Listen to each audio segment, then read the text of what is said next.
Welcome back to Parenting Equipping This Generation to Empower the Next. I can't believe it's been almost a year since I did the last training, but we thank God we are here. We've overcome sickness, challenges of life, and here we are. I'm so passionate about parenting, and I hope that you'll be able to work together for the next many weeks as God is going to allow us. Awesome. So today we are looking at how should we raise this child God, how to give your child a home court advantage.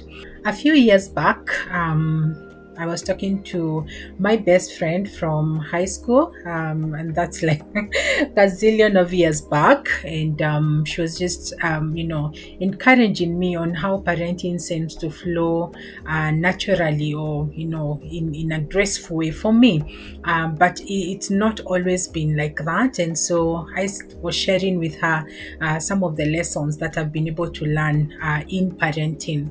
When my daughter was 5 years in 2008, now she's just turned 20, I made a deliberate decision to be an intentional parent. And I got three amazing books that have really made a lot of impact in how I parent my children. I have two others, so three in total.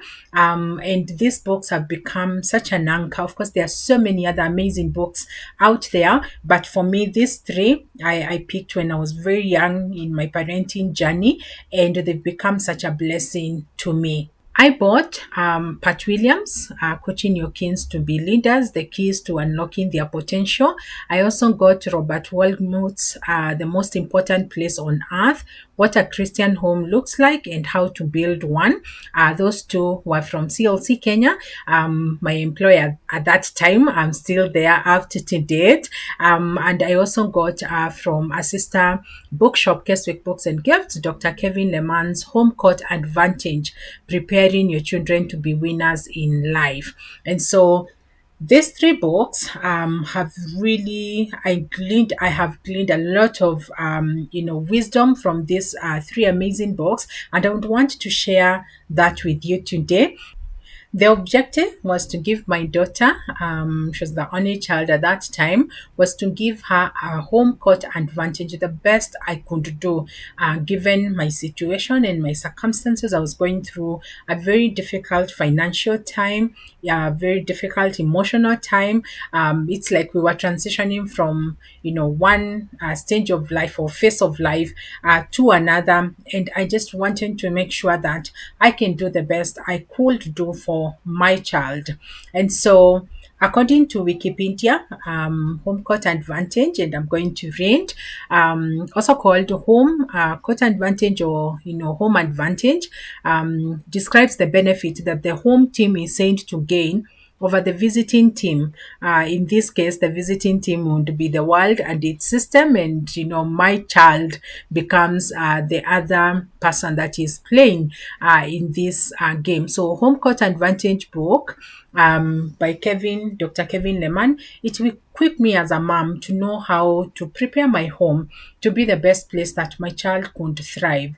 And I like to share that it was a difficult time for me then compared to now, because sometimes we have all these other reasons why things are not working. And so to say it's not all the time that, the lines will be in pleasant places, but to know that despite the challenges, that the Lord has empowered you to do the best you can for your child. So what can a home court advantage do for your child?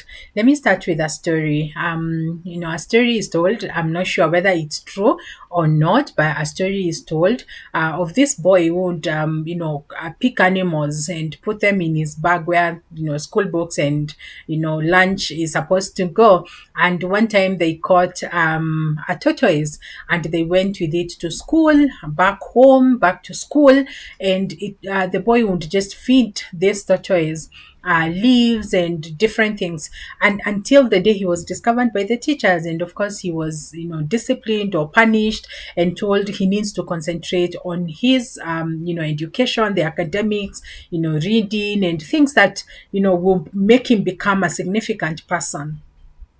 But looking at that story, I'm thinking, what if this boy, because of that natural, love for animals, what if he was called to be a zoologist or, somebody working with different animals? And of course, he abandoned the tortoise and the other animals he was collecting because he was bitten into picking, reading books, which is good. There's nothing wrong about that. But I'm saying that all of us, we were created with something inside of us. We have a natural inclination, and I'll be talking about that.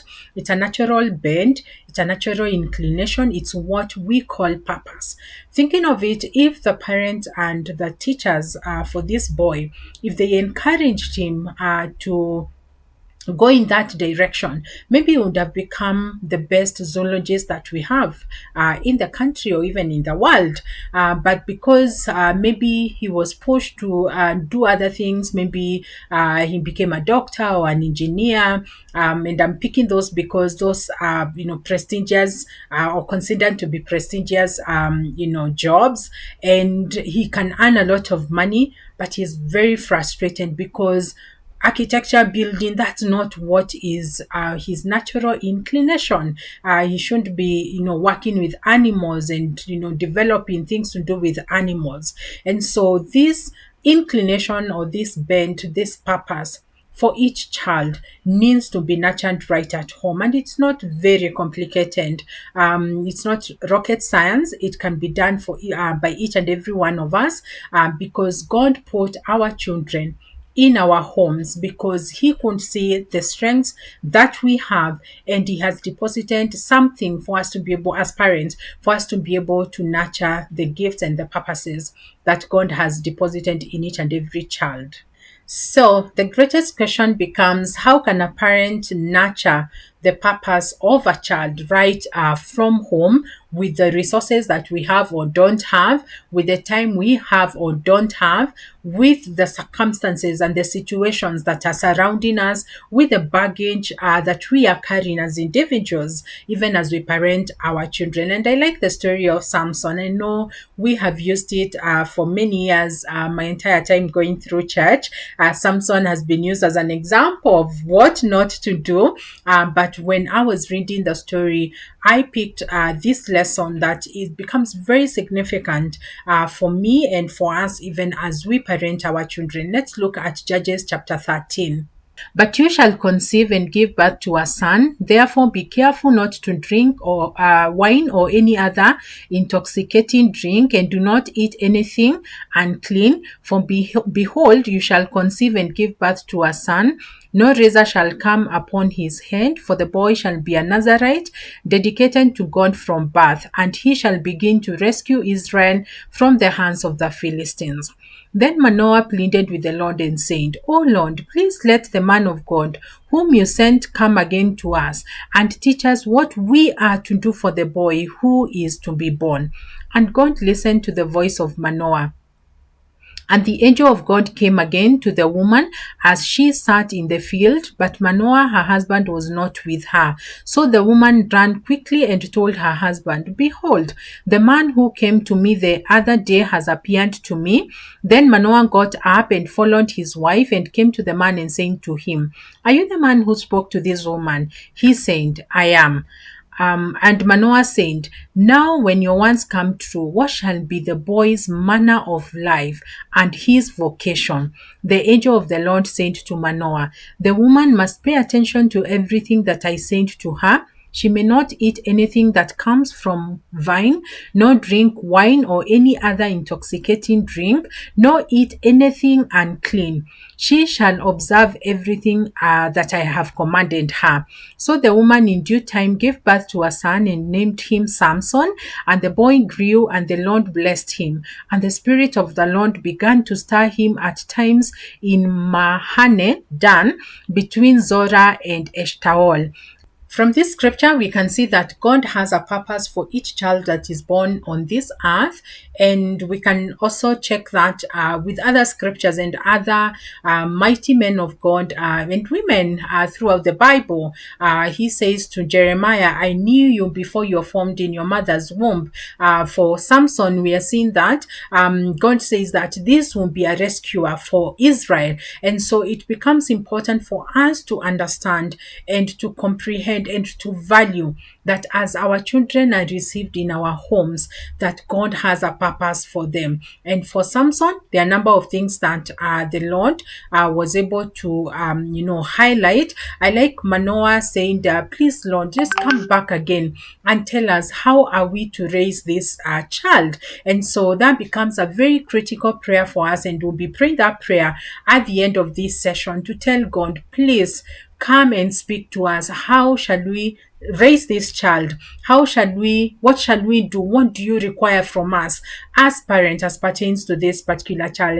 If you have more than one, like myself, this prayer is for the first child, and then you say the same prayer but for a different child, and you say for this other child, what shall we do as parents? And you continue like that, because each child is very unique and the Lord has a unique purpose for each of our different children that we have in our homes. And so there are a number of questions that we need to ask the Lord. Allow me.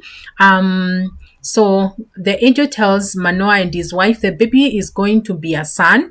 Not that sons are any special than daughters, but for this case, the Lord desired that it be a son. And then the mother should not drink wine and other intoxicating drinks or eat anything unclean. That's the diet. No razor shall come upon his head. He shall be a Nazarite dedicated to God from birth. He shall rescue Israel from the Philistines, and that becomes his calling. Do you have specific things that the Lord has spoken to you concerning your child? And sometimes the things that the Lord is going to speak to you, they could be different from what society may want. And so not all of us are going to, take our children to this school because it's the most prestigious school. If the Lord has said you do so, then that becomes the case. But the Lord may lead you to something totally different from what you'd think would be the best thing for your child. And so our part as parents is to be able to listen to the voice of God concerning each and every one of our children, so that we can do according to his will, because he has a plan for these children. And so our part becomes, stewardship or custodians. We need to be good custodians. They do not belong to us, they belong to the Lord. And so if we understand what the Lord has or God's plan for them, then we are able to facilitate, because God is looking for parents to collaborate with them so that he can be able to achieve his purposes and his agendas on the earth through our children. Once you understand what God's plan is for your child, and you might not get the entire plan at once, but you have to have something. And even if your child is a bit grown up, you can still do that prayer. You can make that prayer and ask God, how shall I raise this child? Give me specific instructions. What are you saying for this child? And then you pass on that faith to your child so that they can be able to carry that even into their adulthood. We see in the story of Samson, when he's a grown man, he did not cut his hair. So we see that faith was instilled in him, and the parents explained to him or taught him what the angel of the Lord had said. And so it becomes important for us to keep sharing with our children what God has said about them. Has God said that this will be a prophet to the nations? Has God said that this child is going to save humanity through architecture? This child is going to be a great farmer and is going to invent amazing ways to be able to grow crops.